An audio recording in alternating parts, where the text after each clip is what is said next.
Olá pessoal, novamente queremos agradecer a vocês pelas curtidas, pelos likes e os compartilhamentos do episódio passado. Hoje estamos aqui para gravar mais um episódio do seu e o nosso podcast Tomcast. Eu sou o Elton Alexandre e hoje eu tenho um convidado muito especial que é o professor Anderson. Ele vai nos falar sobre educação do campo. Educação do campo, seus desafios. A gente pede a vocês que partilhem, curtam e comentem esse vídeo.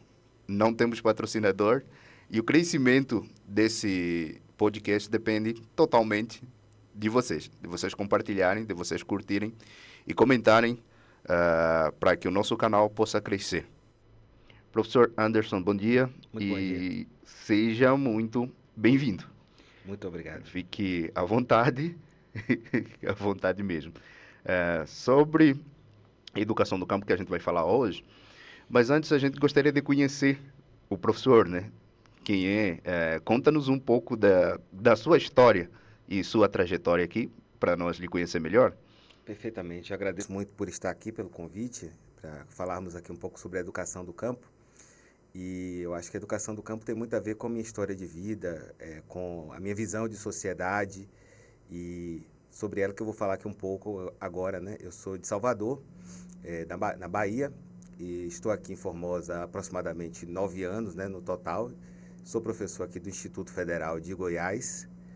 E me formei ainda na Bahia em pedagogia, né? Comecei a estudar aos 17 anos pedagogia, me formei aos 21. E de lá para cá eu tenho desenvolvido uma carreira bastante intensa nessa área, né? Tanto em termos de trabalho efetivo como em termos acadêmicos. Ainda também na Bahia eu me formei no mestrado em Cultura, Memória e Desenvolvimento Regional pela Universidade do Estado da Bahia, a UNEB. E mais recentemente, em 2022, né, apenas 3 anos atrás, eu concluí o meu doutorado em Educação pela Universidade Federal do Ceará, né? Então essa é a minha formação e uma formação extremamente vinculada aos estudos voltados para se pensar a elevação intelectual das classes populares, das massas trabalhadoras. Então eu tenho um forte vínculo com a escola pública, tanto como alguém que foi aluno no passado da escola pública, como alguém que hoje ensina em uma instituição pública voltada exclusivamente, ali no meu caso, para a formação de professores, embora existam outros cursos aqui no IFG, mas eu atuo basicamente em curso de licenciatura, que nós temos aqui, e penso em fortalecer cada vez mais essa formação dos professores. Há também um detalhe interessante que me vincula diretamente com a questão do campo, né, da educação do campo, que é minha trajetória de trabalho no Ministério da Educação. No ano de 2009, eu iniciei atividades por lá a serviço da Organização das Nações Unidas para a Educação, Ciência e Cultura, a Unesco, e depois fiquei por lá até 2015 aproximadamente, né? Então eu tive a oportunidade de trabalhar na antiga SECAD, que depois virou SECADI, que é a Secretaria de Educação Continuada, Alfabetização, Diversidade, e recebeu o I de Inclusão. É nessa secretaria, até hoje, inclusive, que está sendo desenvolvidas as principais políticas de educação do campo no país, né? Tanto políticas do ponto de vista pedagógica, né, de formação, como de investimento, porque é dentro do Ministério da Educação que tem o Fundo Nacional de Desenvolvimento da Educação, o FNDE, que conduz, em termos financeiros, as políticas. Então, nós temos políticas de educação do campo para os anos iniciais do ensino fundamental, para os anos finais, para a educação de jovens e adultos na educação do campo, né? Então, tem vários programas que estão em curso, principalmente para a formação de professores, né, que eu tive a oportunidade de conhecer, trabalhar com eles e viajar pelo Brasil, conhecer experiências de educação do campo, né, de bastante referência para nós.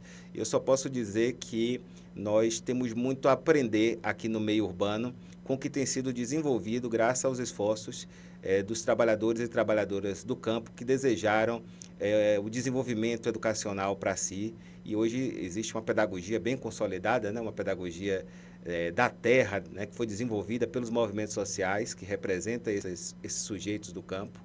E ela, do meu ponto de vista, é uma referência de um modelo de educação, né, que nós deveríamos parar, estudar e aprender cada vez mais com ele, né, com novos valores, com novas perspectivas. Então tá aí um pouco da minha história e já vinculando a educação, a educação popular, a educação do campo, entre outros aspectos. Certo. Sempre quis trabalhar na educação. Você sempre quis trabalhar com educação. Na verdade, não, né? Eu nasci numa favela, em Salvador. Minha avó é professora leiga, uma das raras professoras de uma zona rural no município de Antônio Cardoso, na Bahia. E eu tive um contato muito forte com minha avó durante minha formação. Minha avó era uma excelente leitora, bastante estudiosa. Então eu admirava o trabalho de professora, as narrativas dela sobre os momentos que ela estava em ação, ela já estava aposentada nessa época. Mas eu pensava em seguir carreira jurídica a princípio, né, no ensino médio. Porém, apareceu uma oportunidade de fazer pedagogia. Eu abracei aquela oportunidade e me identifiquei. Então, no ponto de partida, não foi o que eu buscava, né? Mas, à medida que eu fui me envolvendo no curso, já no segundo semestre de pedagogia, eu estava totalmente envolvido, né? Já não tinha como voltar. Já não Agora tinha. tem que continuar. Isso. E aí, eu fui me engajando cada vez mais. Também não fiquei somente nos estudos pedagógicos, né? Na academia, eu fui buscar outras referências na área das ciências humanas. Então, eu tive como bebê da fonte e ser orientado por intelectuais de várias vertentes da área das ciências humanas. Então, eu pude ter contato aí com perspectivas mais amplas de direitos humanos, questões de gênero, né? Questão de consumismo, de análise do capitalismo. E essas análises foram se aprofundando depois que eu terminei o mestrado. Ainda fiquei um tempo, não continuei totalmente naquela perspectiva, mas eu mergulhei de vez na educação. Foi quando eu fui fazer o doutorado e pesquisar currículo, né, currículo da educação básica. Então, no total são 25 anos de academia, né, de estudo, universidade, certo. E 21 anos de licenciado em pedagogia. Com um ano depois, né, terminei a pós-graduação com um ano, já fui para o ensino superior. Então, eu tenho 20 anos no ensino superior, principalmente em licenciaturas, tendo passado por vários cargos, direção, coordenação, consultor de organismo internacional. Então, tanto da gestão de educação quanto em condução de políticas públicas, eu desenvolvi uma grande experiência, né? Então, já estou completamente envolvido. E em um dado momento, como você queria seguir carreira jurídica, em um dado momento você disse, pronto, agora que eu não volto mais. Aí começou a estudar pedagogia, e aí, tipo, um momento que te marcou que você falou assim, cara, agora, daqui para frente eu serei professor. Teve um momento assim? Bem, a princípio, intelectual, acadêmico, né? No segundo semestre, eu fiz um trabalho sobre um famoso livro, uma resenha, atendendo aos moldes da ABNT. E aí a professora me chamou e disse, Anderson, eu quero conversar com você. Eu pensei que eu ia levar uma bronca. E ela disse, não, segundo semestre. A resenha que você fez do livro do Tomás Tadeu da Silva, um dos mais conhecidos hoje de estudos do currículo nas faculdades, né? Que é o livro Documentos de Identidade, uma introdução às teorias do currículo. Essa resenha que você fez, Anderson, voltando para a minha professora, Edmeia é o nome dela, é professora da Universidade Estadual do Rio de Janeiro hoje. Aí ela continuou dizendo, esse texto está fantástico, ele tem que ser encaminhado para publicação. Eu nem sabia o que ela estava falando. Encaminhado, o que é isso, professor? Encaminhado para publicação? Eu só fiz o meu trabalho, mais nada. O trabalho que eu fiz. Não, aqui a faculdade tem uma revista científica e eu vou encaminhar seu texto, faça apenas esses ajustes aqui e me entregue novamente, que eu vou recomendar seu texto, que eu faço parte do conselho editorial. E aí, ver meu texto publicado, né, 18 anos de idade, uma resenha de um livro assim que é lido, acho que até fora do país, sabe? Deu um estímulo enorme. Cara, aquilo mexeu demais com minha autoestima. Eu disse, não, eu sou pedagogo. Agora sim. E aí eu desenvolvi um trabalho muito interessante na faculdade, sabe? Eu fiz uma faculdade particular, presencial, no interior da Bahia, ali pertinho de Salvador. Eu viajava, ia todo dia e voltava, saía às 3, 4 horas da tarde de Salvador e voltava às 11 horas, chegava em casa à meia-noite, meia-noite e meia. para no outro dia continuar nessa rotina.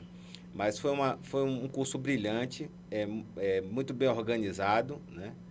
E eu sou muito grato pelaquela oportunidade. Eu fui bolsista, a dona da faculdade me concedeu uma bolsa e eu não sei o que seria de mim se não fosse essa oportunidade, que eu sou muito grato por ela. E depois, quando eu saí de lá, dei continuidade, né? Logo em seguida, eu fui fazer um mestrado em uma área diferente da pedagogia. Tem uma certa vinculação, cultura, memória e desenvolvimento regional, mas não era um mestrado em educação. Aí depois que eu vim fazer agora um doutorado em educação. Então tem boas memórias com a comunidade em que atuou. Atualmente, apesar de estar aqui no Goiás, ainda tem uma estreita relação com a tua comunidade anterior. Acredito que com o Nordeste, né? Eu considero que eu poderia, por exemplo, no doutorado, ter tentado universidades aqui no Centro-Oeste, no Sul, né? Acredito que poderia até passar, tem possibilidade, porque me dedicaria e faria um projeto adequado, né, para buscar uma vaga. Porém, eu tentei pela primeira vez, foi a única vez que eu tentei passar no doutorado, foi na Federal do Ceará. Porque eu sei que a Federal do Ceará é uma referência, principalmente nessa área de estudos do currículo da educação do campo. A minha orientadora, a professora Clarice Zientarski, é um dos principais nomes da educação do campo no Brasil. Tem um programa que é o Programa Escola da Terra, e ela é uma das principais organizadoras, né, desse movimento aí, que favorece a formação de professores e professoras da educação do campo, voltado para classes muito seriadas, né? Então, eu estudei com essa intelectual brilhante, né? E conheci a partir dali outros intelectuais formidáveis na própria Universidade Federal do Ceará. Foi uma escola, a melhor escola por onde eu já passei. Foi um mergulho profundo na educação, tomei um banho de educação brasileira, inclusive a área de concentração do doutorado lá é em educação brasileira, né? E minha tese foi recomendada para o Prêmio CAPES de Tese do ano de 2022, apresentando o programa, né? Não tinha muitas expectativas, mas já me deixou feliz o fato de que eu aprendi muito bem e correspondi às expectativas dos meus mestres. Exatamente. Né? Então, foi um momento muito positivo e eu sou muito grato também pelas possibilidades que tive lá. Estudei com filósofos de amplo domínio das categorias filosóficas, com professores que conhecem demais a escola pública, as políticas públicas de educação, né? Então, eu sou dessa escola de formação, sou orgulhosamente formado 100% por universidades nordestinas. Eu acho que eu tenho um seguidor aqui que vai gostar dessa entrevista. Ô, Cleitão, fica dentro aí. Ele também é do Nordeste, mas ele é da Bahia. Aí ele se identifica muito, assim, característico dele também. Né? Gente boa demais. Ô, Cleitão, a gente tá mandando um abraço aí para você. Fica aí, acompanha aí. Sei que você vai gostar dessa entrevista. Aprofundando mais sobre o nosso tema, o que é o conceito de educação do campo? Porque a gente tem uma perspectiva diferente. Acho que já tem, só de saber que é educação do campo, a gente já... Existe a probabilidade de já ter um preconceito, uma ideia preconcebida do que é educação do campo. Mas ouvindo dos especialistas será muito melhor, né, para nós ouvir exatamente o conceito de quem é formado, de quem é especializado na área, sobre o que é educação do campo. Perfeito. O termo comum, né, que a gente escutava até a década de 90, era educação rural.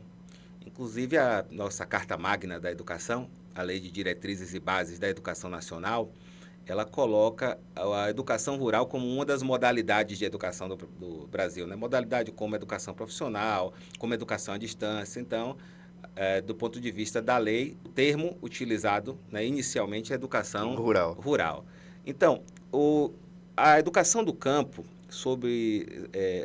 a partir do ponto de vista dos povos do campo, dos povos das florestas, os ribeirinhos, entre outros inúmeros povos, que se identificam com a concepção de educação do campo, é uma educação reivindicada e protagonizada por eles. Não é uma educação de cima para baixo, não é uma educação que as elites pensam e colocam na legislação e criam escolas para educar os dominados. Ou seja, é como se fosse um direito conquistado. Exatamente. Não foi projetado inicialmente. Então, eles, por si, foram atrás para merecer. Ir atrás para merecer essa educação. Sim, e a luta, assim, é muito maior do que a luta nos centros urbanos, né? Não desmerecendo a nossa luta aqui nos centros urbanos, que precisa ser cada vez mais forte. Mas perceba, existe um projeto de nação em curso desde a década de 20, que se consolidou a partir de 30, de industrialização, onde a cidade e a indústria passaram a ser as principais referências em detrimento do campo e da agricultura. Ou seja, o campo e a agricultura continuaram a existir, porém em função da cidade, em função da produção industrial. Então, com isso, a gente vai ter aí grandes movimentos de êxodo rural, um aumento de conflitos, de violência no campo, né, por questão da disputa por terra, para expandir os empreendimentos capitalistas. Então, você vai ter lá uma tensão muito grande, uma perspectiva de esvaziamento e pessoas resistindo, querendo dizer, olha, aqui é o lugar onde queremos viver, onde temos a condição de plantar, onde a gente pode contribuir para o desenvolvimento do país, onde a gente pode ter uma maior variedade de produção agrícola, né, para alimentar o país. Então, dentro desse contexto, dentro dessas lutas por terra, por direitos sociais, é que vem também a luta pela educação. A educação de acordo com seus interesses, que não são interesses de precarização. Não é escola rápida, aligerada, empobrecida, que se eles não tomassem partido dos interesses deles, assim seria até hoje, né? Então, eles lutam contra fechamentos de escola, por mais escolas, por uma concepção pedagógica, por um modelo de educação para atender aos seus jovens, aos seus adultos, por elevação dessa escolarização, né?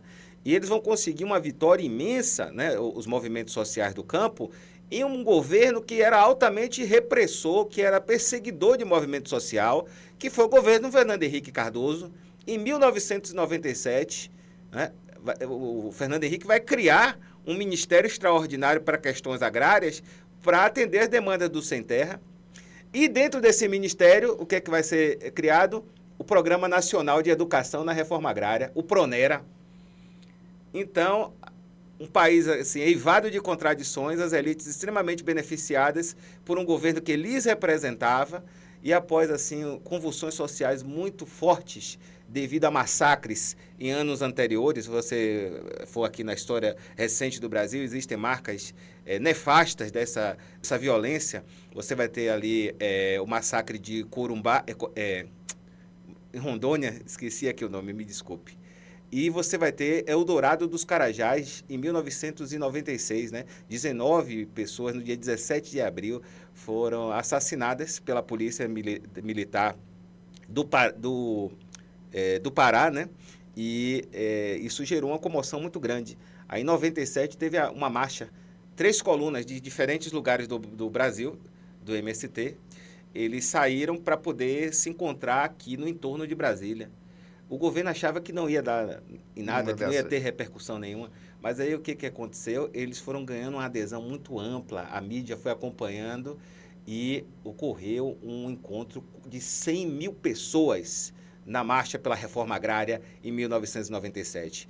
E também se reivindicava aí educação, respeito aos direitos dos camponeses, né? E entre outros aspectos. E o governo baixou a guarda, altamente repressor, perseguidor, mas criou o ministério para poder atender essas demandas. Né? E disseram que na época o presidente sofreu fortes críticas. Sim, sim. Porque ele embora não parecia ser favorável pelo que eu li, e ele tomou de peito, sozinho, e disse que vou criar o ministério e tocou a coisa para frente. Na vida tem que ter... onde existir homens que farão diferença, alguém tem que tomar uma posição, seja a favor ou contra, mas alguém tem que tomar uma posição para que se comece a pensar de forma diferente. Foi exatamente o que aconteceu. Sim. E hoje, aos poucos, vão se conquistando mais espaço. Inicialmente, como a gente já referiu aqui, que não foi uma educação pensada, uma educação projetada devido a muitos fatores sociais. Mas, atualmente, há mais espaços para essa temática. Atualmente, há mais condições em relação a tempos anteriores? Vamos dizer que de 98 para cá a gente tem avanços e retrocessos, né? Então, 98 ainda era o governo Fernando Henrique Cardoso. Já foi uma grande vitória conseguirmos espaço em um governo como aquele. Mas aí em seguida veio o governo Lula. E aí os diálogos começaram. E a gente teve uma estruturação pela primeira vez na história de um modelo de educação do campo, né? A educação do campo foi realmente abraçada como uma modalidade e pensada a partir dos interesses dos movimentos sociais. Quando eu digo movimentos sociais, eles representam as massas trabalhadoras do campo, né? E elas se sentem representadas por esses movimentos. Eu estou falando aqui do MST, mas também estou falando do movimento de assentados por barragem, o MAB, movimento dos pequenos camponeses, né? Movimento das mulheres agricultoras.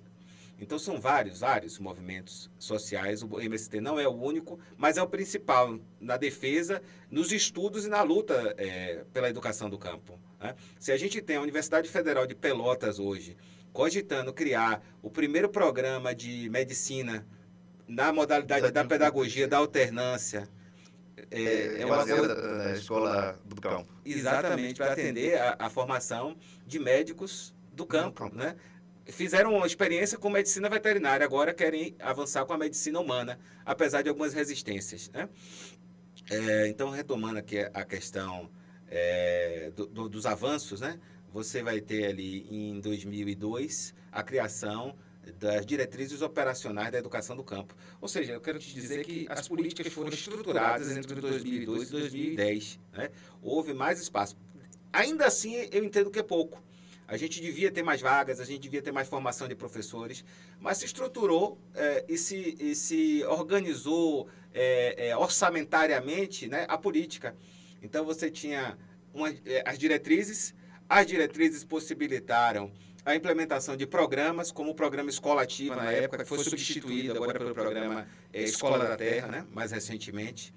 E você, até entre 2008 e 2002 e 2010, você vai ter um momento muito prolífico na educação do campo no país. Aí, em 2010 acontece uma coisa melhor ainda. No apagar das luzes, já no final do governo Lula, né, a Dilma já estava eleita, mas o Lula foi lá e assina o decreto 7.352 de 2010, que é o decreto da educação do campo, que regulamenta a educação do campo no país, né? Então, a lei, né, ela é fundamental para objetivar perspectivas, objetivar intenções, objetivar políticas, né? Então, não adianta estar só o direito na Constituição, é preciso que exista regulamentação. Então, quando a gente fala de uma resolução, as diretrizes operacionais, é uma resolução do Conselho Nacional de Educação.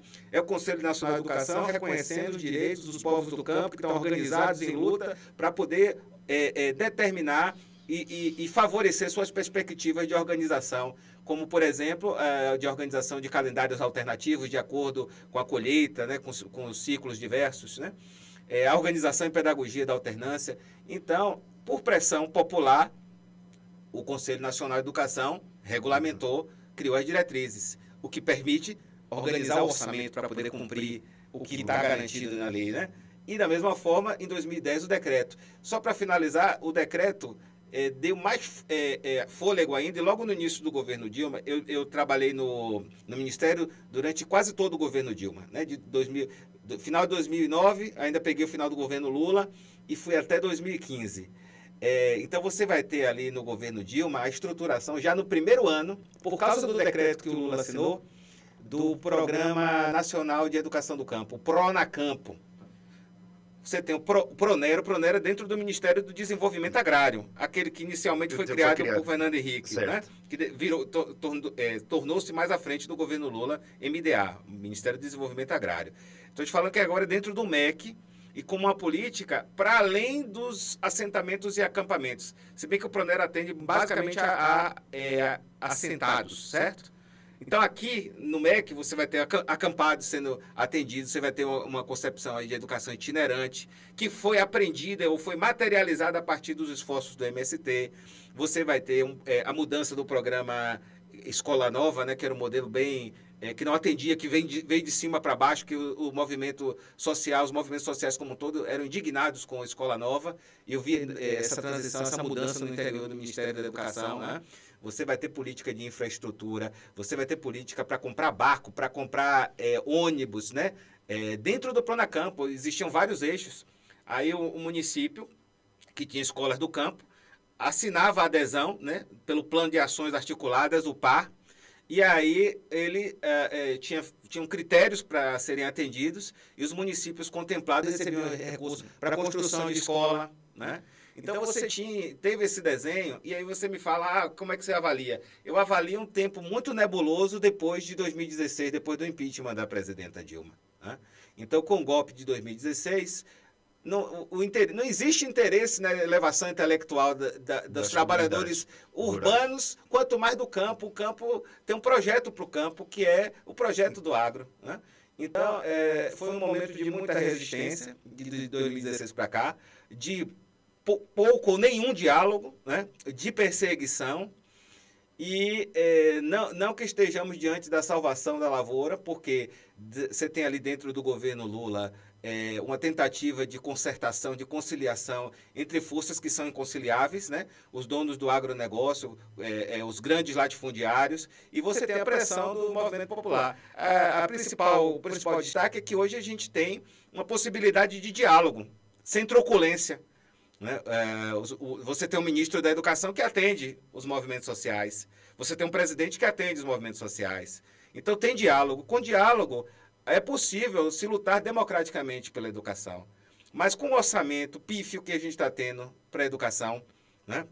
O orçamento do país ele é muito mais destinado para poder pagar bolsa bilhões para banqueiros, né? E muito menos, tem gente que fica falando de bolsa família e tal. Vai olhar a bolsa que os banqueiros, as isenções, os benefícios fiscais, a Selic permite que esses caras sejam remunerados ano a ano, né, por meio da dívida pública, do investimento da dívida pública, que é um negócio também muito nebuloso, que deveria ter passado por auditoria, né?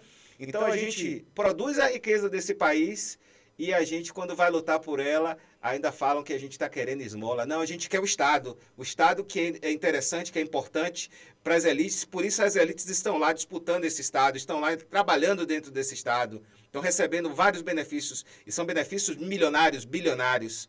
Então, a vida digna das classes trabalhadoras só vai, de fato, se efetivar, começar a se efetivar à medida que tiver destinação orçamentária. E sem destinação orçamentária, se a gente não chegar para 10% do PIB de investimento na educação, a gente não pode falar de educação de qualidade. Não dá para falar de educação de qualidade remunerando mal os professores, fechando a escola do campo, né? Então, é preciso fazer um sério acerto, né, político e com as nossas consciências para poder dar força a movimentos como esse, movimentos que são criminalizados, inclusive, mesmo em governos tidos como progressistas, mas são movimentos de resistência, de gente que quer viver, que quer lutar, em um país onde 1% de latifundiários detém 50% das terras. Essas desigualdades precisam ser revistas, né? E aí eu acredito que a minha fala aqui é mais do que uma análise, mais do que um desabafo, é até mesmo um chamamento das nossas consciências para o engajamento na luta e apoio a movimentos que lutam por uma educação de qualidade. Não é justo que a gente tenha quase 9 anos de escolarização nos centros urbanos para jovens acima de 15 anos, quase 9 anos, e no campo é 3,4. Realidade inferior, muito inferior. Menos da metade. Isso não, nem urbano está adequado, que dirá no campo, né? Então, é uma luta que precisamos saber como apoiar. Mas não será porque são realidades distintas? Não, é porque falta escola, é porque falta... Como assim realidades distintas? É porque não tem mesmo escola. Não, às vezes também não tem transporte escolar para o aluno estudar. Ele entra tardiamente na escola, vai entrar, quando era para entrar com 4 anos, que é o que a Constituição determina, ele vai entrar com 6, com 8, com 10. Também tem as desistências, né? Tem os fechamentos repentinos de escola, e aí joga o aluno para outra localidade distante, que a família não consegue manter, que não tem transporte, como eu já disse aqui algumas vezes. Então, é um cenário de descuido, porque assim, tratam a educação como uma mercadoria. Então, qual é a lógica governamental de muitos municípios? Tem que fechar aquela escola porque só tem 5 alunos. Não vai ter 50, não vai ter 100, não vai ter 200 alunos em uma escola em determinadas áreas geográficas do país. Mas tem gente com direito à educação e tem recurso para poder tocar aquela educação. Então, a ideia é que, independentemente da quantidade, já que é um direito concebido, é um direito daquela pessoa, independentemente da quantidade de alunos, tem que manter, tem que se garantir que esse direito seja realmente efetivado. É o direito social, como a saúde. As populações do campo têm o direito a ter um acompanhamento de saúde, a ter uma unidade de saúde da família, né? Independente da quantidade. Isso não é um mercado. Isso é um direito social que assiste a todos nós. E ao fechar, a gente vê qual é realmente o interesse, porque logo depois o agronegócio vai para ali e ocupa aquela região. Toma aquela região, e acaba. A terra.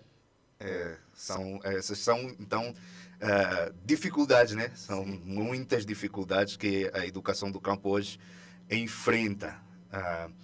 Aqui, um dos princípios que eu vi quando eu estava a preparar e a dar uma olhada nessa matéria é como o princípio da alternância, né, funciona.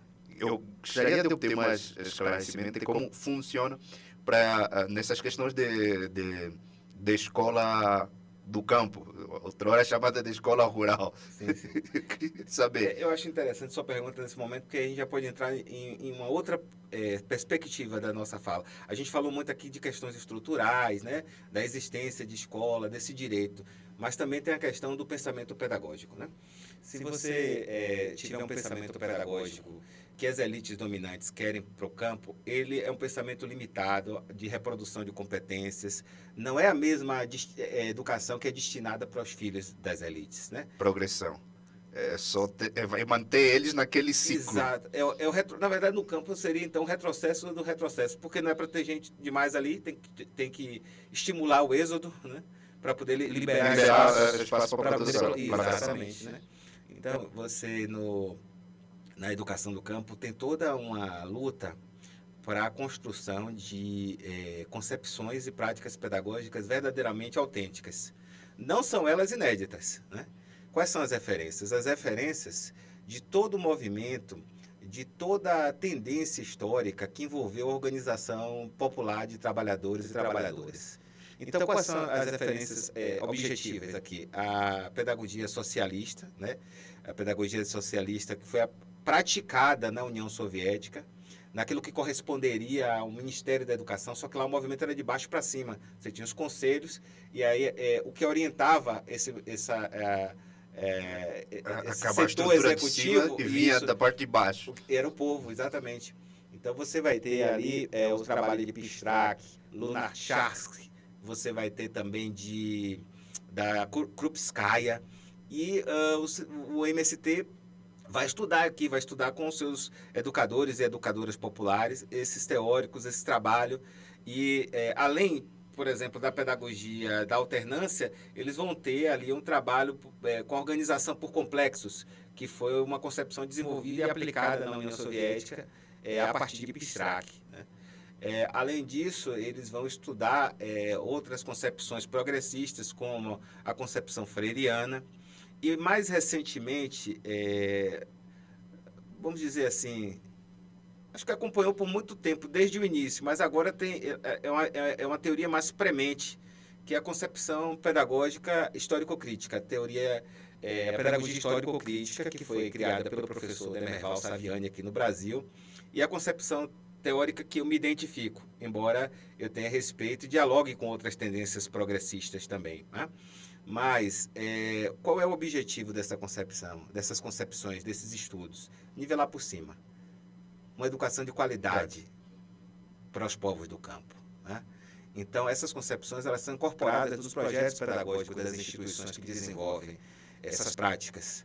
Então, você me fala da pedagogia da alternância, você vai ter aqui no Brasil a criação da licenciatura em educação do campo, dentro do Ministério, no âmbito do Ministério da Educação, no âmbito das políticas de educação do campo do país.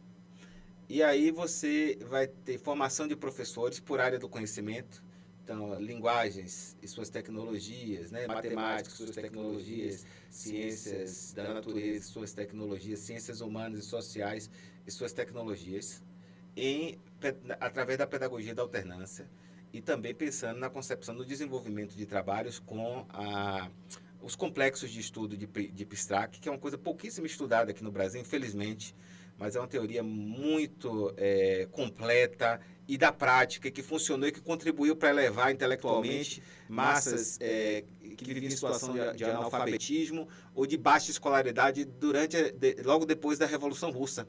Então, foi uma experiência bastante significativa e que é uma experiência que tem contribuído para elevar intelectualmente os povos do campo daqui, a tal modo que a gente tem hoje aí muita gente que conseguiu terminar a sua escolaridade básica, que tem mestrado, que tem doutorado e que volta para o movimento social para poder contribuir, disputar a escolarização dos povos do campo. Então você tem uma disputa política aqui, você vai ter a ABAG, que é a Associação Brasileira do Agronegócio, querendo se miscuir nas escolas públicas, desenvolvendo, financiando projetos, eles têm muita grana, por sinal. E você vai ter, do outro lado, lá o MST, querendo uma escolarização de qualidade, e os outros movimentos sociais também, não somente o MST, e buscando, mesmo em regiões muito distantes, a partir do trabalho com a pedagogia da alternância, que envolve tempo escola e tempo comunidade. Não é EAD, não se distingue completamente de EAD, né? Então, eles desenvolvem esse trabalho de uma forma extremamente mais rica do que seria se o discurso das elites funcionasse na educação rural brasileira até hoje. O de lá empobrece. Pelo que eu percebi, então, quer dizer que há adesão. Não tem por que deixar de fora, dizer que a quantidade de pessoas, de comunidades interessadas é inferior. Não, mas é porque as pessoas não se interessam. Mas pelo que eu percebi que há adesão. Há adesão, há desejo, inclusive há projeto. Só que realmente com, digamos que, pouco investimento. Pouco investimento, ou digamos que comparativamente com a educação urbana, a educação urbana tem relativamente mais privilégios ou mais atenção em detrimento da educação rural, dos povos que vivem nessas comunidades. Então, o que se espera com os projetos que existem, né, é que haja a necessidade de massificar isso. Com certeza.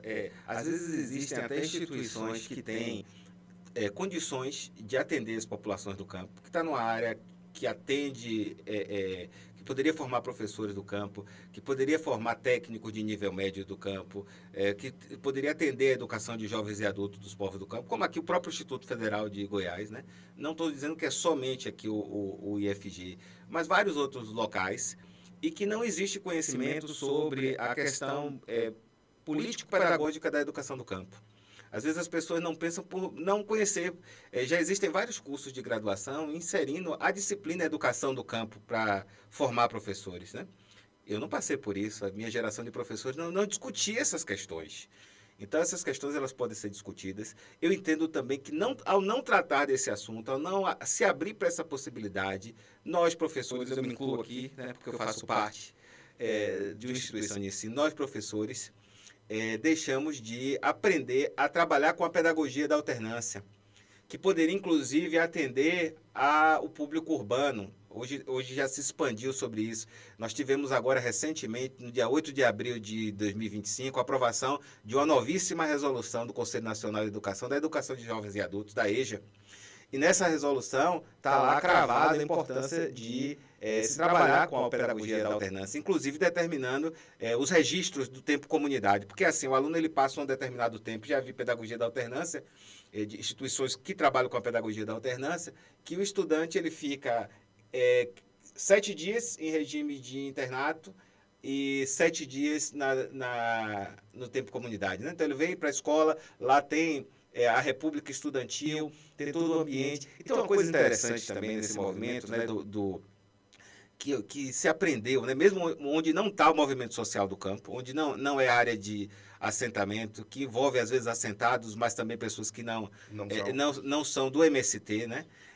Você tem ali uma perspectiva que se aprendeu com o MST, que é da coletividade, que é do trabalho coletivo, que é das decisões coletivas, né? Que é do diálogo, que é da organização para a limpeza do local. Né? Aí todo mundo almoça, depois todo mundo pega seu prato, vai, lava, tudo organizado. Né?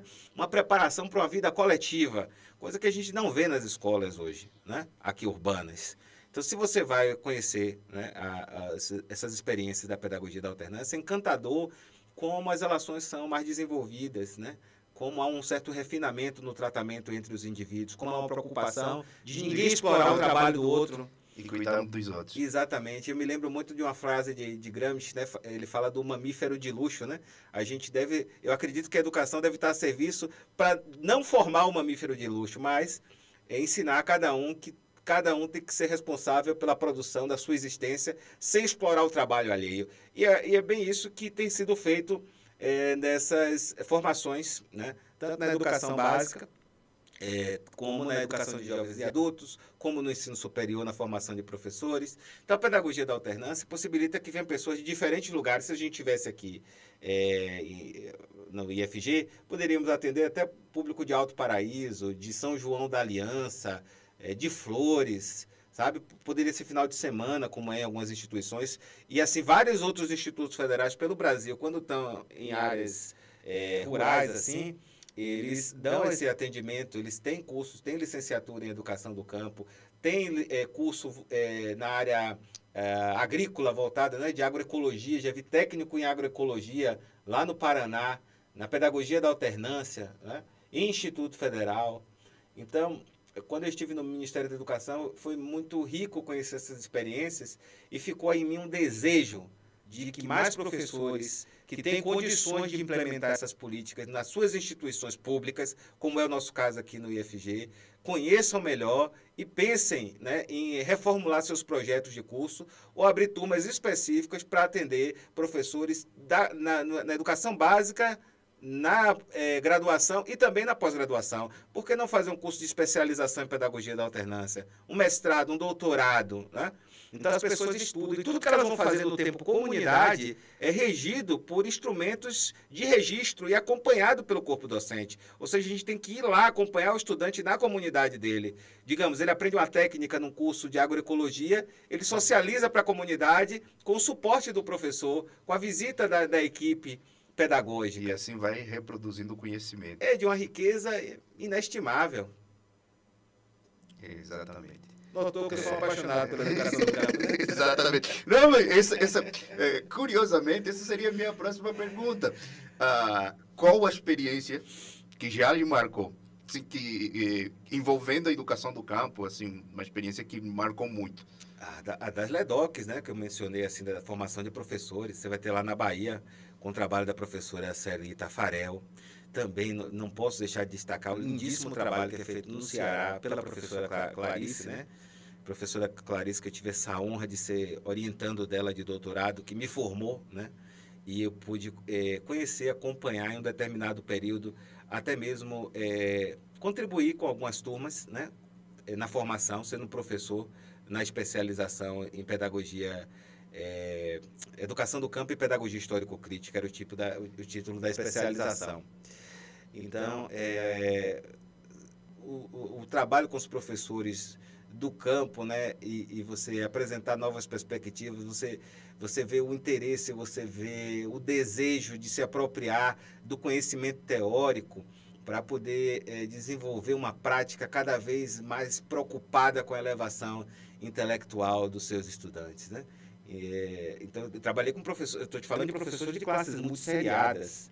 Então, a multisseriação, na verdade, que é mal vista em determinados espaços, é muito bem vista por eles, e eles mostram que é possível fazer um trabalho muito qualificado, de qualidade, desde que contem com estrutura, desde que contem com valorização, que ainda é muito difícil, mas é preciso continuar na luta, né? Desde que contem com material didático, com biblioteca, com laboratório. Então, é preciso qualificar esses espaços, dar melhores condições, porque a formação pedagógica está acontecendo e acontece dentro e fora da universidade. porque eles são sempre vinculados de algum modo ou outro ali aos movimentos sociais. Então eles sabem dos interesses, eles sabem das necessidades dos povos do campo. Então esses programas de formação de professores, que utilizam-se inclusive da pedagogia da alternância, são brilhantes, são fundamentais para o país, né? Então eu tenho essas duas referências, da Bahia, tenho a referência do Ceará, né? Mas também quando eu trabalhei no MEC, eu tenho as referências, estou falando de referências mais recentes, eu tenho referências mais antigas de ensino médio técnico na pedagogia da alternância, como eu falei lá do Paraná, né?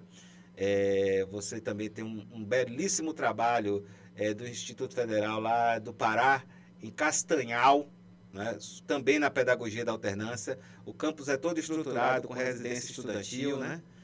Com refeitório, e as turmas estavam acontecendo lá só aos finais de semana.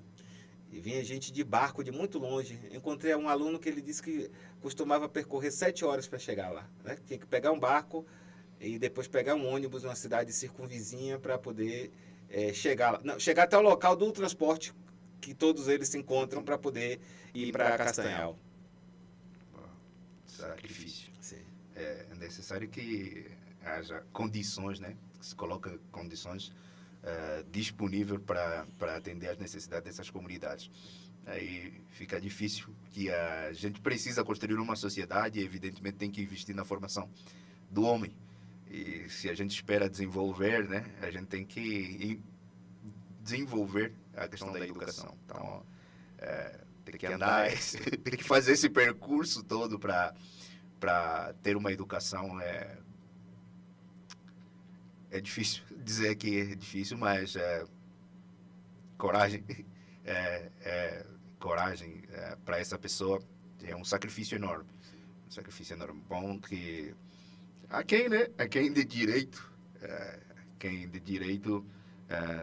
deve fazer exatamente o que se espera para que essas comunidades tenham educação de qualidade. E nós sabemos o que a educação proporciona. É a base de tudo. Até para desenvolver qualquer técnica, a gente precisa educar as pessoas, educar as comunidades.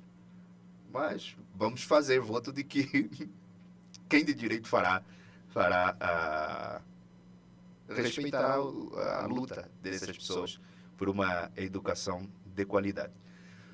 Um dos princípios na educação do campo, ele fala sobre valorização dos saberes locais. Mas eu fiquei pensando aqui como seria, como o professor consegue trazer isso. Porque se eu for professor que não tenho muito contato, por exemplo, eu posso ter uma educação urbana e trabalhar numa comunidade. Não seria... Como eu conseguiria traduzir isso, materializar isso? Como pegaria isso e trazer para eles, trazer para a comunidade? Ok. Primeiro tem uma questão hoje política que as comunidades elas não têm aceitado, e tanto que foram criadas as licenciaturas em educação do campo para isso, pessoas que não sejam do campo. Ciclo. Exato. Isso, exatamente. Então tem uma tendência a que isso ocorra cada vez menos, né, conforme você falou. Eu queria só lhe pedir para voltar um pouquinho aqui para fazer justiça a algo que eu esqueci. Um dos melhores programas do país de escolarização de jovens e adultos, de jovens, né, que é o público de 15 a 29 anos, que tem a versão urbana, que é o Projovem Urbano, tem o Projovem Campo Saberes da Terra. Você me perguntou das experiências. Essa é uma das mais brilhantes enquanto política pública, e eu sinto muito que ela não esteja... Eu nem sei se está existindo nesse exato momento. Se está existindo, ela é muito pontual. Pouquíssimos estados estão desenvolvendo. Mas eu tive o prazer sob a direção da professora Cláudia Veloso, diretora de Políticas de Educação para a Juventude, da DPJuve, no Ministério da Educação, de atuar ali na coordenação do Projovem Campo Saberes da Terra. Então, o Projovem Campo Saberes da Terra, ele acolhe estudantes que tenham como comprovar que não concluíram, ou então que não tenham e são submetidos a uma avaliação para poder, em 2 anos, concluir o ensino fundamental com qualificação profissional. e lá eles têm a concepção belíssima de arco ocupacional. Ou seja, se você for implementar num estado, num município, o Projovem em campo, e aí você precisa escolher um arco ocupacional, e aí vamos dizer que esse arco ocupacional seja na área da agricultura. Aí você vai ter dentro dessa formação, ao longo dos 2 anos, a qualificação técnica, e o arco vai trazer agricultura, vai trazer pecuária, vai trazer piscicultura, vai trazer fabricação industrialização de produtos da agricultura, alguma coisa do tipo assim. Você tem, não me lembro exatamente aqui agora com detalhes, mas dá para a gente ter a noção a partir dessa minha exposição aqui, de que é um programa que tem qualificação profissional, que não é uma qualificação profissional limitada. Olha, é só essa área da agricultura, só essa área da pecuária. Você tinha um arco e bem distribuído ao longo de 2 anos de curso. Né? Pega o diploma e já sai profissionalizado. Isso. Já sai com experiência pronto para atuar no mercado de trabalho. E detalhe, apesar de ser muito pouco, eu acho que tinha que atualizar, na época, até 2015 ali, o estudante recebia uma bolsa de R$100 por mês. Né? O professor tinha bolsa, o coordenador tinha bolsa. Então, atuei na formação dos formadores no país todo, viajei pelo Brasil e conheci de perto o trabalho com as turmas desse programa que devia ganhar fôlego, sabe, ser implementado em maior escala, né, que é o Projovem Campo Saberes da Terra. Agora eu volto para o comentário sobre a questão da formação dos saberes da população, né? Saberes dos povos do campo. Quando você fala de saberes culturais, você vai ter aí algumas vertentes pedagógicas, e hoje existe até um conflito que foi instaurado no interior da disputa por concepções na educação do campo. Você vai ter intelectuais como Miguel Arroyo, né? Alguns que se ancoram em Paulo Freire, para poder dizer que os saberes que têm que ser ensinados são saberes de acordo com os interesses dos estudantes. Então, o que é que você... É feita uma consulta, o que é que vocês querem aprender? Né? Só que existe uma outra vertente que diz o seguinte, olha, ninguém vai saber o que deseja se não for apresentado, se não tiver acesso a um determinado conhecimento. Né? Nem na reforma do ensino médio recentemente. O estudante ele vai ter a opção de escolher o itinerário formativo, melhor dizendo. Quem vai apresentar? Não, ele pode até escolher ali aleatoriamente, ou então porque alguém falou para ele, mas o fato é que ele não conhece as outras áreas, né? Ele precisa ter acesso a esse conhecimento para depois tomar decisões, justamente. Então, não estou querendo dizer que com a educação do campo foi tão pobre quanto o ensino médio, que é uma pedagogia bem burguesa, pedagogia das competências. Existe uma pegada de socialização do conhecimento. É assim, ó, o que é que você quer saber? Mas vai ser muito bem ensinado a partir do que você quer saber. Tem elevação intelectual? Tem. Muito boa, por sinal, né? Mas poderíamos ter mais. Aí existe a outra vertente que diz o seguinte, o seu saber, né, o saber que todos nós temos, pode não ser científico em uma determinada área, porém ele tem um núcleo válido. Você sabe, de repente, alguma coisa sobre agricultura. Os saberes, eles vão ser respeitados do ponto de vista dessa teoria que eu estou falando aqui agora, que é a pedagogia histórico-crítica, à medida em que aquele núcleo válido possa ascender à condição mais elevada possível para trazer o estudante para aquela tendência, para aquela perspectiva. Em outras palavras, o professor, ele sabe o que o aluno precisa aprender. E ele precisa saber o que o aluno sabe, para a partir do que o aluno sabe, ele elevar o aluno até onde o aluno precisa chegar, que é a aprendizagem daquilo que ele não sabe. Então, isso precisa de planejamento, de seleção de conteúdos, né, de qualificação do professor para poder socializar esses conteúdos. Essa é uma forma de respeitar, é preciso respeitar, melhor dizendo, a cultura popular. É preciso quebrar essa falsa dicotomia entre o popular e o erudito. O erudito ele não se opõe ao popular. O erudito, o científico, o elaborado, ele está sendo apropriado indebitamente pelas elites para o seu bel prazer. Uma vez que a gente dispute e desarticule esses saberes dos interesses das elites e rearticule de acordo com nossos interesses, o que é erudito hoje se popularizará, né? Vai se tornar popular. Então é essa concepção que eu defendo, né? Porque a gente não consegue se libertar da escravidão enquanto a gente não se liberta completamente, não descobre o que tem que ser descoberto. Então a gente fica escravo de um saber que a gente não se apropriou. Exatamente. Né? Foi dito e é daquele jeito e tá ok. Isso. A gente não desarticula ele, não traz ele para a nossa realidade. O filósofo tal falou assim.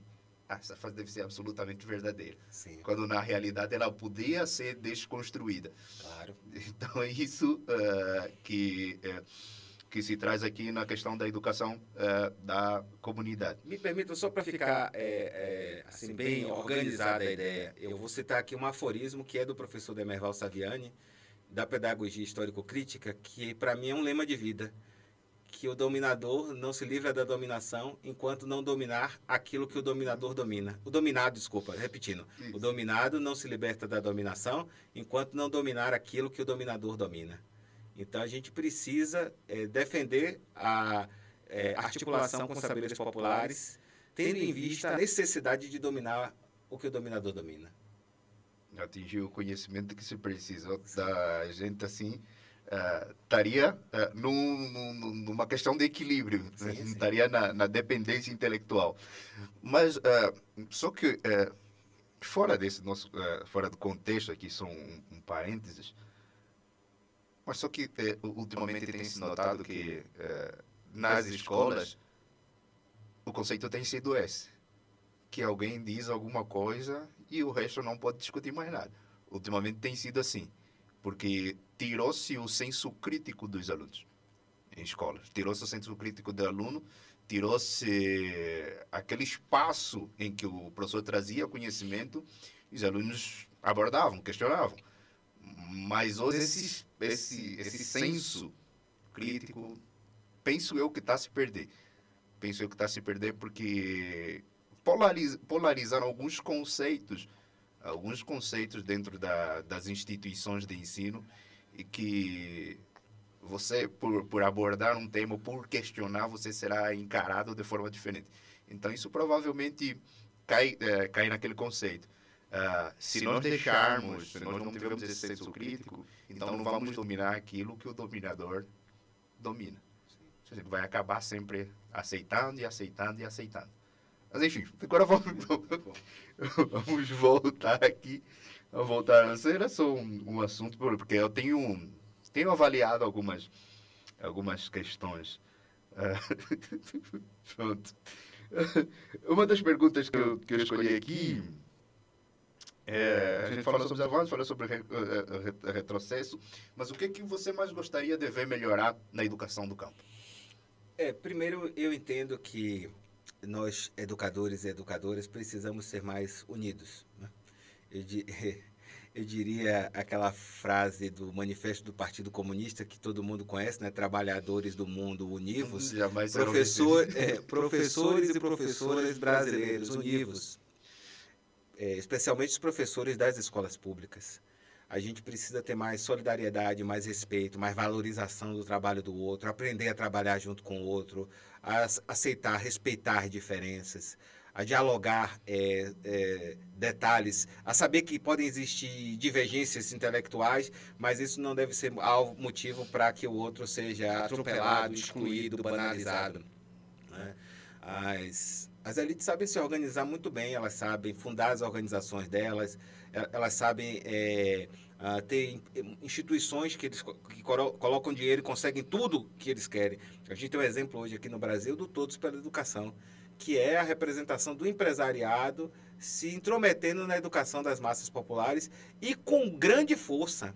Então, o sistema de avaliação da educação que a gente tem é referenciado, é querido, é desejado por esse grupo do Todos pela Educação. A Base Nacional Curricular Comum é fruto dessa militância política das elites. Então, eles são organizados, né? Aparentemente até se respeitam. A gente precisa ter uma união, uma disciplina, uma organização melhor. E a gente precisa estar organizado, inclusive, em movimentos que não são esses movimentos endinheirados. A gente não tem como organizar isso. Mas precisamos rever o papel dos nossos sindicatos, das nossas associações, né, estar presente. Eu defendo muito o trabalho da Associação Nacional para a Formação de Professores. Eu sou filiado à ANFOP, né? E eu acho que todo professor poderia estar lá disputando os retrocessos recentes na formação de professores não foram piores por causa do trabalho da ANFOP e de outras instituições associadas, né? Então, a gente precisa se informar, se formar nesses espaços, disputar esses espaços e se organizar melhor para uma disputa da educação de qualidade, que é intimamente ligada à nossa valorização, né? Que é intimamente ligada ao direito que nós temos que fazer crescer, de poder estudar, de ser afastado de forma remunerada para programas de pós-graduação, para mestrado, para doutorado, se possível ainda com bolsa, né? Então precisamos garantir uma luta maior pelo orçamento da educação, orçamento esse que vem sendo extremamente dilacerado pela iniciativa privada.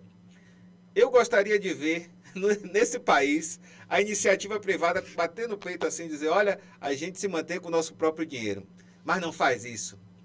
Não faz de jeito nenhum e tem total interesse no orçamento público da educação. E quer se intrometer nas escolas, quer fazer gestão privada das escolas. E eles são donos de editoras, e eles são donos de instituição de formação de professores. E eles recebem dinheiro do Estado através do FIES, que paga antecipado para o aluno poder estudar. E eles recebem dinheiro, renúncia fiscal através do ProUni. Então, grande parte do orçamento que já é precário da educação é escoado para a iniciativa privada. Então, precisamos lutar para que os recursos públicos da educação sejam investidos exclusivamente na escola pública, na educação pública, nas universidades. É preciso ter uma união, ter uma consciência sobre isso. Enfrentar os modelos dominantes. Enfrentar as concepções dominantes que querem empobrecer a formação intelectual, como você acabou de mencionar, tirar o direito das pessoas de terem o exercício da sua crítica. A formação do cidadão, que está previsto lá na Lei de Diretrizes e Bases da Educação Nacional, está indo por terra porque ela está sendo esvaziada, empobrecida. E os professores são coagidos, fiscalizados, para que não saiam da linha, né? Para que não façam diferente do que a hegemonia quer. Exatamente. Tem que cumprir o que está padronizado. Então, para mim, é isso aí, respeito. A gente está num momento de adoecimento muito forte entre os educadores. Tivemos estudos recentes aí que mostraram, inclusive reportagens, um nível absurdo de adoecimento por causa de transtornos mentais que afetaram, por causa de depressão e outros aspectos mais recentemente. E boa parte de educadores públicos, né? Então, é preciso lutar contra toda forma de preconceito, contra toda forma de assédio, contra toda forma de desqualificação, né? Responsabilizar as pessoas que cometem isso, e a gente precisa se proteger enquanto educadores, defender o nosso legado, defender a escola pública, que significa defender também a nós, né? Os nossos interesses, a nossa saúde. Então, é isso que eu desejo que se altere, e que a gente que às vezes estuda muito mais do que um juiz e ganha bem menos do que ele. Um professor, às vezes, com doutorado, ganha um quarto do que um juiz ganha.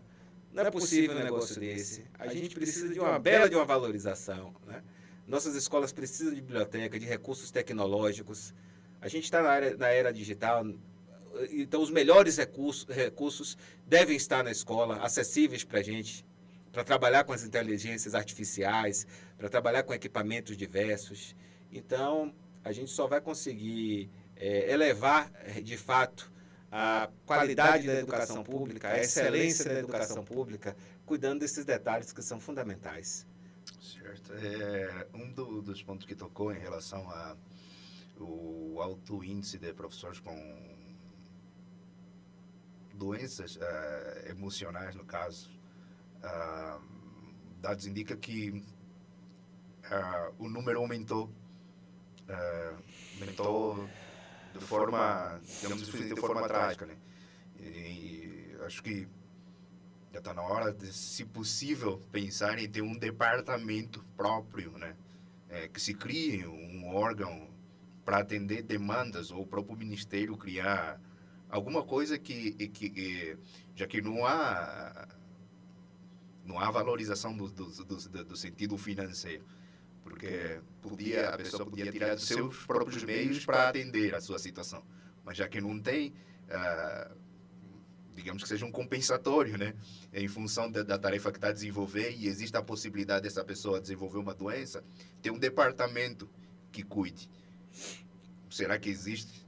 Eu acredito que a primeira medida, e ela deve ser tomada urgente e radicalmente, é mexer nas instituições. Combater com veemência o assédio moral, combater com veemência as violências, os preconceitos, as perseguições, inverter o jogo e colocar perseguidor para ser responsabilizado. Porque não adianta a gente fazer nenhum tipo de investimento se não tiver uma política rigorosa de responsabilização dessas pessoas com condutas irresponsáveis e criminosas no serviço público. Primeiro, sim, é importante dar o suporte. Agora, eu acredito que esse suporte ele sempre vai ter limites, porque assim, o psicólogo de uma instituição, ele não tem como ser o terapeuta da pessoa.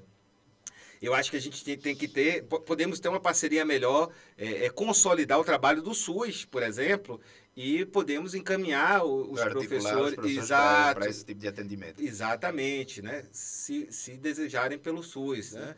Mas eu acredito no papel dos psicólogos, dos assistentes sociais, instituições públicas de ensino, né?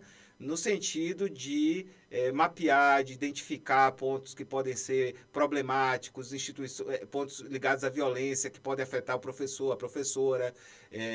Eu acredito que é possível organizar, desenvolver trabalhos de conscientização, de formação, né? De proteção para vítimas de direitos de violação, de proteção para vítimas de violação de direitos humanos. Então, nesse sentido, as instituições precisam se reestruturar e podem sim melhorar o ambiente, dar condição digna que a Constituição Federal, né, e as leis trabalhistas nos asseguram. Então, nesse sentido, mas da terapia, acho que pode ser um convênio, né? Sim, fora dali. Fora dali, alguma coisa para, de certa forma, balancear a situação. Exato. Mas qual o seu maior sonho como educador? Eu acho que eu teria que falar tudo que eu falei novamente, porque ter uma escola de qualidade, né, ter condições de trabalho, ser valorizado, ter um respeito que um juiz federal tem hoje, né? Que eu acho que é uma das profissões mais bem remuneradas, mais benquistas, inclusive, né? Ter equipes para poder fazer a escola funcionar, né? Enfim, eu acho que eu vejo a escola funcionando e ela não está funcionando, ela está precária. Né? Alguns espaços estão esvaziados. Ver jovens e adultos se escolarizando e sendo tratados com respeito, com dignidade, sendo incluídos, não vistos de forma preconceituosa como alguém que é incapaz de aprender, ou porque ficou muito tempo longe da escola, ou porque é muito pobre. Existe um preconceito, um mito aqui no Brasil da incapacidade cultural dos pobres, que a gente precisa se posicionar contra, e nós, educadores, precisamos mostrar diferente. Se as pessoas são tratadas assim e chegam na escola para poder aprender, elas devem ser vistas de forma diferente e passarem a se ver de forma diferente. Né? Então, a gente precisa cuidar da educação de quem mais precisa. A desigualdade me incomoda muito. A violência me incomoda muito, sabe? Eu tenho uma história forte de alguém que veio de favela, né? Que conheceu a pobreza de perto. E eu acho que a gente precisa dar melhor condições de vida para as pessoas, né? De vida para as pessoas. E as instituições de ensino, elas precisam ser referência nisso. O que a gente faz na educação reverbera nos estudantes. Eles aprendem. Se a nossa conduta é imprópria, se a gente está agindo errado na formação deles, ou então está sendo um péssimo exemplo como educador, ainda mais no meu caso aqui, que formam professores, né? A gente pode contribuir para uma sociedade pior.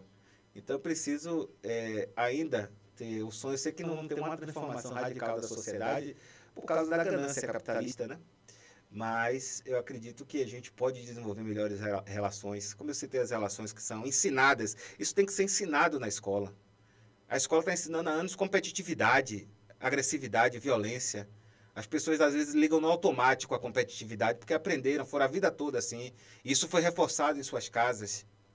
A gente precisa quebrar esse ciclo e lutar por um ciclo de solidariedade, de união entre trabalhadores e trabalhadoras, de aprender a disputar o Estado, disputar o orçamento público.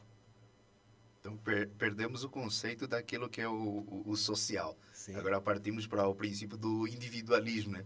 Isso. Cada um na perspectiva de tentar ser melhor do que o outro, tentar fazer melhor do que o outro. Enfim, e isso gera competitividade e muitas vezes quando você não atinge o alvo, também pode gerar uma frustração nessa pessoa. Competir demais e não ver o resultado. Ela poderia gerar uma frustração quando ela podia ser uma pessoa totalmente saudável, por exemplo, sem precisar pisar em cima de alguém ou passar por cima de alguém para conquistar os seus próprios meios. Aí, suas realizações e talvez também não gerasse frustração futuramente. Mas enfim, tá complicado, tá competitivo de certa forma. Quando falou sobre um dos pontos que falou aqui sobre na pergunta anterior eu me esqueci isso, sobre exemplos, sobre ser exemplar. Em Angola a gente usa muita frase quando fala sobre qualidade de professores ou qualidade da educação. Usa a seguinte frase: o erro de um médico mata um paciente só, mas o erro de um professor pode prejudicar uma nação inteira, porque ele vai errar com esses alunos ou com essa turma, e essa turma vai reproduzir o errado, e posteriormente a outra turma vai reproduzir errado, e nós vamos assim deixando uma sociedade calejada por causa do erro de um professor. Então a gente usa muito essa frase que é necessário que os educadores sejam exemplares, e evidentemente para eles serem exemplares eles devem ter suas garantias bem estabelecidas, né, para que não caiam no desconforto e acabam cometendo erros que poderiam prejudicar em toda uma sociedade. Eu me lembrei aqui agora que essa sua frase veste muito bem um ex-presidente da República, o Fernando Henrique Cardoso. Um erro de um professor prejudicou a nação inteira. 8 anos, né, dirigindo esse país, um intelectual reconhecido internacionalmente, e como líder, como professor, perseguiu professores, foi um péssimo gestor para o serviço público, né? Fez as reformas neoliberais mais agressivas. Olha, um professor que teve a possibilidade de governar a nação e fracassou, né? Poderia ter cuidado, mas com certeza ele vai se defender, dizer que fez muito bem, que fez isso, vai apresentar dados, índices, né? Mas na verdade ele rebaixou o nível ainda mais da educação pública brasileira, da valorização dos professores, né? E eu entendo assim que o professor pode ter limites, sabe? Mas os limites maiores são os que nos são impostos, dos péssimos salários, de gestor que não paga piso salarial, o mínimo que está estabelecido em lei ele não paga, né? Então não tem quem se motive diante disso, né? Eu não julgo os colegas desse ponto de vista, mas assim também faço um chamamento. A gente precisa acabar com isso, a gente não pode ficar sofrendo o tempo todo, a gente precisa se organizar, né? Vamos consertar os erros dos professores, principalmente os professores gestores públicos que não cuidam da educação pública. Certo. É muito bom ter você aqui. Muito obrigado, um prazer estar com você aqui também. Eu gostei muito, dessa conversa. Espero que você consiga me entender, porque a maioria das pessoas com quem eu converso, eles não conseguem compreender o que eu digo. Compreendo perfeitamente, sim. Porque tem vezes que fala assim, você fala meio diferente, sabe? Você fala meio enrolado. O pessoal diz que eu falo meio enrolado. Mas uma das questões que eu trouxe aqui, deixa eu só ver aqui, certo? Era que conselhos, que conselho você daria, ou que mensagem você passaria para alguém que quer trabalhar em escola do campo? Que mensagem você passaria? Seja o desejo dela. Assim. Bem, depende do lugar onde ela vai estar, depende das condições de aproximação com o movimento social. Eu não vejo, por exemplo, isso aqui em Formosa. Geralmente, se a pessoa quiser trabalhar em Formosa na educação do campo, vai ter que enfrentar as precariedades e com pouco apoio, provavelmente, porque não vejo essa presença do movimento social, a não ser que eu esteja enganado, né? Mas eu entendo que, se isso acontecer, eu aconselho que busque formação, se aproxime. Tem espaços, tem a UNB, que tem grupo de educação do campo. Eu já fiz parte de um grupo da educação do campo que foi coordenado pela professora Mônica Molina, Eu sei que esse trabalho continua, né? Tem outros professores também envolvidos com a educação do campo lá, né? Eu gostaria de ter aqui grupo, gostaria de estar envolvido com a educação do campo, mas eu não sei, não conheço outros professores de instituição pública superior que estejam desenvolvendo, e se alguém estiver me escutando e quiser fazer uma parceria nesse sentido, para a gente contribuir e dar suporte para os professores da educação do campus, queiram entrar os que já estão, eu estou à disposição para a gente pensar nisso aqui, tá? Mas para um professor que está numa área, por exemplo, de assentamento, que já tem toda essa luta, que já tem toda essa perspectiva, ele vai ser agraciado, na verdade, apesar das contradições, apesar dos salários ruins que a gente vê sendo praticado, da pressão, do acúmulo de trabalho, mas ele vai ter um ambiente de formação, ele vai ter um ambiente coletivo de luta, de disputa, em busca da melhoria dessas condições, né? Então, quanto mais isolados nós ficamos em outra vertente falando aqui, a gente tende a ter mais dificuldades de trabalhar, né? E aí o desencanto vem mais rapidamente, né? Então, eu não desejo que isso aconteça para ninguém.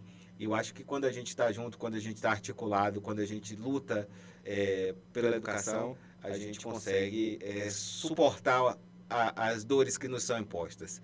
E tem um detalhe aqui sobre a educação aqui em Formosa, que eu esqueci.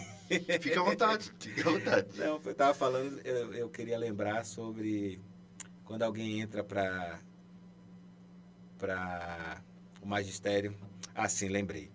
É o seguinte, saiba, né, que essa realidade aqui, por exemplo, que eu citei, de 3,4 anos de estudo, quando comparado com a urbana, nos remete a todas as dificuldades que estão envolvidas nestas localidades. Isso significa que existe descompromisso público, né? E se o descompromisso público afeta os estudantes, com certeza afeta os professores. Então esteja preparado, você me pergunta qual é o conselho que eu dou? Esteja preparado para enfrentar esse desafio. Não é o desafio do estudante que vai ter limitações. Isso eu acho que o seu trabalho pode contribuir para superar. Mas é o desafio público, o desafio orçamentário. Falta de estrutura. Eu converso com professores do campo que a prefeitura só manda, não daqui de Formosa, de outros locais, que já me narraram assim que a prefeitura envia o transporte, que o transporte vai até uma determinada localidade e eles têm que andar 3 quilômetros para chegar na escola. E tem que sair correndo da escola, porque senão o motorista vai embora. 3 para ir, 3 para voltar, 6 quilômetros. E tem condições do carro ir até lá, mas a prefeitura não deixa ir até lá.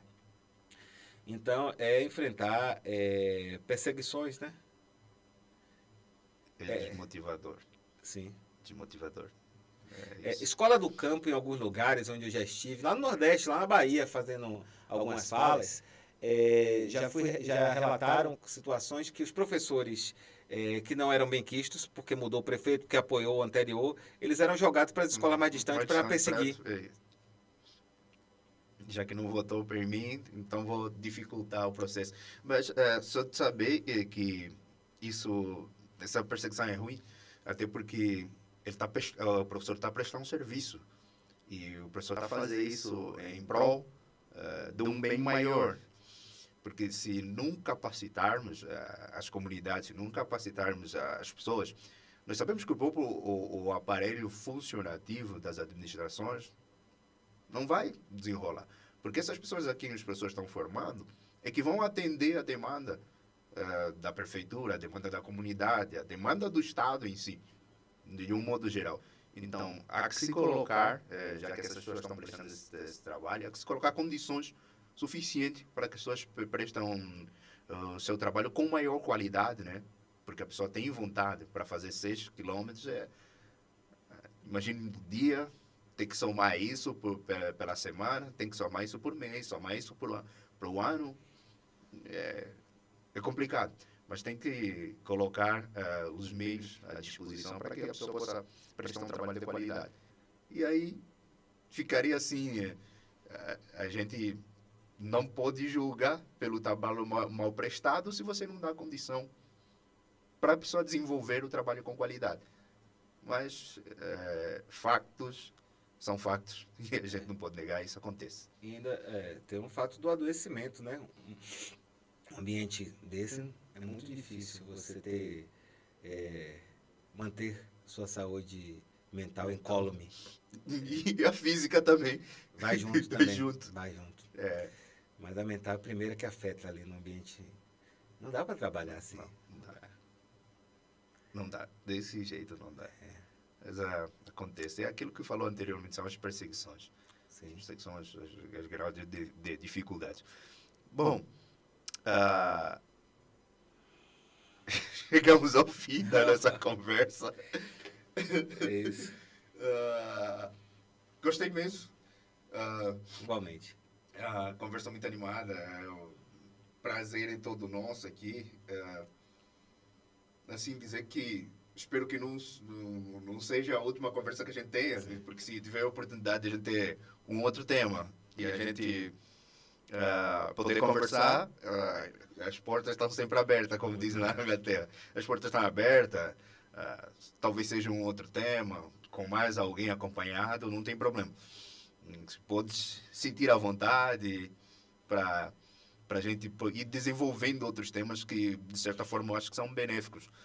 São importantes trazer essas questões para a gente que desconhece. Eu, por exemplo, desconhecia. Até então, há 2 semanas, não tinha uma ideia de como funcionava. Aí eu dei umas pesquisadas ali, algumas matérias e aprendi alguma coisa e gostei. É interessante saber que existem políticas públicas para atender a demanda dessas pessoas, só que precisa se tornar mais efetiva. Exato. Então, eu quero agradecer muito pelo convite para poder falar de algo que é tão importante. E aí eu penso que é o seguinte, você exerce uma função social fundamental, né, quando socializa uma discussão como essa, quando abre o espaço, os seus microfones aqui, né, a sua imagem, o seu canal, para que a gente possa falar de algo que não se costuma falar por aí. Quando você diz eu desconheço, essa é a fala de milhões de pessoas. Não é pouca gente que conhece, quando todo mundo deveria conhecer, né? Porque é uma questão séria, que é a educação do campo, e uma disputa que, à medida que as pessoas conhecem, elas tendem a apoiar, né? Porque é do interesse da sociedade o desenvolvimento. As pessoas estão lutando por educação aqui, por um lugar para viver, né? E para ter saúde, para plantar, para colher. Então, é muito importante esse trabalho que você faz. Eu desejo vida longa para ele, para você também, e que mais pessoas venham aqui, que instituições apoiem, né, para que esse canal continue firme e a gente possa aprender cada vez mais. Acaba sendo aqui uma escola, né, uma escola de formação continuada para a gente, né? A escola do Elton. Exatamente. E agradeço a você, ao seu público, tá? E me coloco à disposição para outras conversas. Sem problemas. O convite está feito. Prazer. Valeu, prazer imenso. Ficou excelente. Muito bom. Excelente.